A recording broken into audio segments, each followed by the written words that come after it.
你的领导有没有说过类似的话？996和007是为了你好，除了我们，没别的公司会要你。今天出100张设计图，我来选。这点事情都做不好，你的待遇跟能力不匹配啊。这些年 PUA 在很多领域被引申和发展，不仅情感上有 PUA， 在职场上也存在所谓的职场 PUA。事实上，大多数人都曾遭受过这种恶性的职场体验，只是很多职场人可能已经陷入其中的圈套而不自知。那么什么是职场 PUA 呢？今天让我们一起来谈谈这个话题。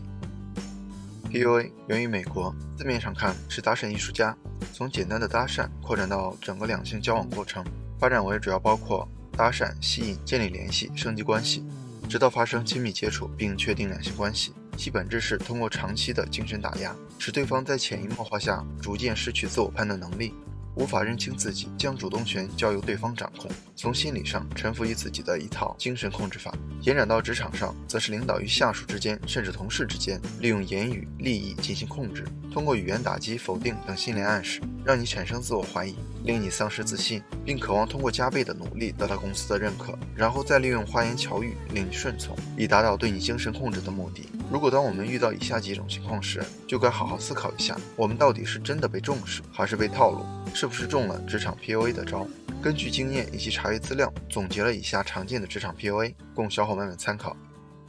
1. 画大饼，开空头支票，让你失去判断。画大饼是职场 PUA 比较常见，相信不少职场人在职场上常常会遇到喜欢画大饼的老板，喜欢给你描绘美好的愿景，却从不兑现，给你开空头支票。描述美好的愿景本身并没有错，关键是 PUA 们总喜欢用这种套路来让你屏蔽了其他的要素，长期以来你会不断的以这种完美迷惑自己的判断。举个例子，认识一个朋友，之前所在的一家互联网公司的老板就是一个很喜欢画大饼的老板。朋友曾多次想离开公司，然而每次跟老板提离职时，老板总是给他画各种大饼，用美好的愿景来让他对离开这份工作产生怀疑，让他纠结不已。例如，再忍一下，公司过2年就要上市了，你作为公司元老，到时候可以拿到股权。如果你现在选择离开，那么这么多年的努力都会付诸东流，你将来会后悔的。我很看好你，还打算等这个项目结束之后升你做项目经理，给你加薪。你这个时候离开，我实在太失望了。然而呢，公司上市遥遥无期，项目结束了一个又一个，朋友还在当初那个职位，什么也没有得到。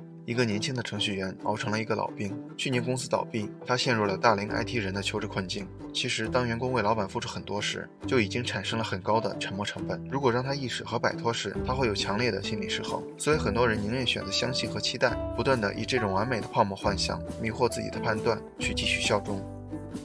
2. 不断否定、打压和人身攻击，让你失去自信。美国心理学家塞利曾做过一个实验，把狗关在笼子里，只要封音器一响，就给狗施以电击。狗因为关在笼子里没办法逃，所以只能哀嚎，痛苦不堪。多次实验之后，实验者把笼子打开，这时候封音器响了，狗不但不逃，反而倒地呻吟和颤抖，等待电击的到来。这个实验说明，在长期遭受挫折后，我们会心甘情愿地承受痛苦，逐渐放弃做出改变的意愿。当我们的表达得不到期望的回应时，甚至转而被攻击、指责时，减少表达反而成了自然选择。在心理学上，这是一种重要的心理现象，习得性无助。同样，在职场上 ，PUA 们通过不断的否定，摧毁你的自尊，通过进行人身攻击，让你不断怀疑自己，到最后，被职场 PUA 的受害者产生了习得性无助，忘记了反抗，甚至认同了对方的评价。其实，在查阅资料的过程中，星河也证实自己曾经也是职场 PUA 的受害者，而当时自己竟然浑然不知，太可怕了。幸亏当时抽离得及时。当年在一个项目组时，遇到过一个奇葩的项目经理，当时作为一个职场小白，对着上级总是抱着一种谦虚谨慎的态度，认为上级的意见和批评总是正确的，导致缺乏自己对问题的深入思考和判断。结果在这位奇葩的项目经理一次次的语言暴力下，开始怀疑自己是否真的有问题，在想我是不是真的比较差劲。在职场上，真正的 PUA 们对人不对事，从对你所做的事情不断的加以否定，上升到态度、能力、人品等方面的批评，甚至是人身攻击，以降低你的自尊，让你变得听话，无条件服从。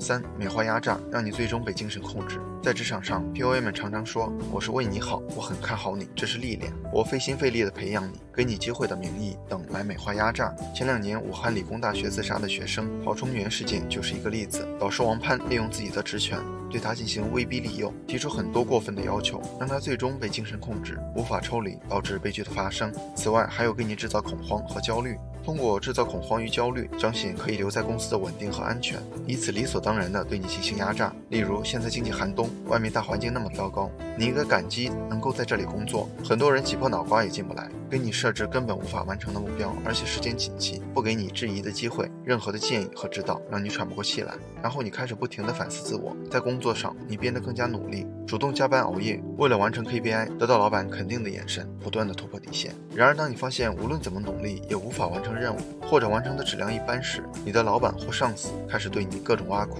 质疑你的能力，嫌弃你做事效率低下，让你对自我产生怀疑，失去自信，继而达到控制你的目的，让你无条件服从。长期以往，大部分人都无法承受这么大的心理压力，如果不及时排解压力，做好心理疏导，当精神压力积攒达到一定程度时，很容易造成抑郁，甚至精神崩溃，继而丧失自信，到最后甚至走向极端，产生轻生的念头。如果我们遇到职场 PUA 该怎么办呢？以下是几点小建议。一、经常关注外面的环境，了解自身的市场价值，增加对自己和未来的信心。例如去投简历、参加面试，了解这个行业的薪资水平以及自己的价位。当清楚了自己的市场价值后，也有助于我们看透职场上的套路，从而夺回主动权。二、要对公司的价值有清醒的认知，警惕那些画大饼的美好愿景，不要被幻想蒙蔽了自己的判断，尤其是不要纠结沉没成本。三、对自身要保持理智的认知，肯定自己的价值，认识到完美的人设并不存在，职场本来就是一个升级打怪的修罗场，需要的是不断的锻炼和提升。